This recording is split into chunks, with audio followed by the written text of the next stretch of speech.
নমস্কাৰ বন্ধু বান্ধৱীসকল DWৰ ফালৰ পৰা প্ৰকাশ পালে এখন গুৰুত্বপূৰ্ণ জাননী আপোনালোকে DWৰ অফিচিয়েল ৱেবছাইট ভিজিট কৰি এই জাননীখন ডাউনলোড কৰি ল'ব পাৰিব স্ক্ৰীনত আপোনালোকে নিশ্চয় দেখিছে government of Assam office of the director of elementary education Assam Kahilipara Guwahati আৰু 13 ছেপ্টেম্বৰ তাৰিখে এখন প্ৰকাশ পাইছে it is for information of all concerned that a medical board has been constructed by the Guwahati Medical College and Hospital Guwahati for conducting the medical examination of the regular teachers who have applied for the transfer of medical ground. In this context, the following teachers are hereby called to attend the medical board on 16th September 2024. অৰ্থাৎ regular teacher সকলে যিসকলে medical গ্ৰাউণ্ডত তেওঁলোকে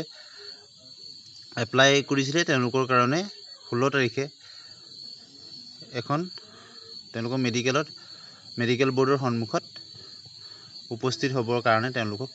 এখন তালিকা প্ৰকাশ কৰিছে আপোনালোকে স্ক্ৰীনত নিশ্চয় দেখিছে বিভিন্ন জিলাৰ এই সকল শিক্ষক তেওঁলোক মেডিকেল বোৰ্ডৰ তাত উপস্থিত থাকিব লাগিব আৰু তেওঁলোকৰ সকলোখিনি ডকুমেন্টছ ভালদৰে চাব গতিকে কি ডকুমেন্টছ লাগিব আৰু কোন কোন যাব লাগিব সবিশেষ ইয়াত আছে আপোনালোকে স্ক্ৰীনত নিশ্চয় দেখিছে কি নিব লাগিব all the candidate must attend the medical board along with the original documents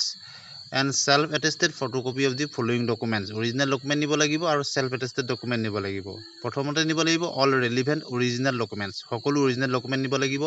দুই নম্বৰতে copy of appointment order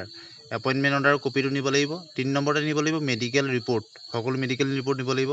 চাৰি নম্বৰতে আধাৰ কাৰ্ড পান কাৰ্ড বা এপিক অৰ্থাৎ ভোটাৰ কাৰ্ড যিকোনো এটা নিব লাগিব আৰু 5 নম্বৰতে 2 copies of passport size photograph 2 copy passport size photograph নিব লাগিব the candidates of the candidates who fail to attend the medical board will be cancelled যিসকল উপস্থিত হ'ব নোৱাৰিব তেওঁলোকৰ কেণ্ডিডেটছাৰ কেনসেল কৰা হ'ব for without assigning any reason thereof আৰু এটা কথা দিছে important note the candidates who have already attended the medical board যিসকল ইতিমধ্যে মেডিকেল বোৰ্ডত উপস্থিত হ'ল তেওঁলোক এটেন্ড হ'ব নালাগে আজিলৈ আহো ধন্যবাদ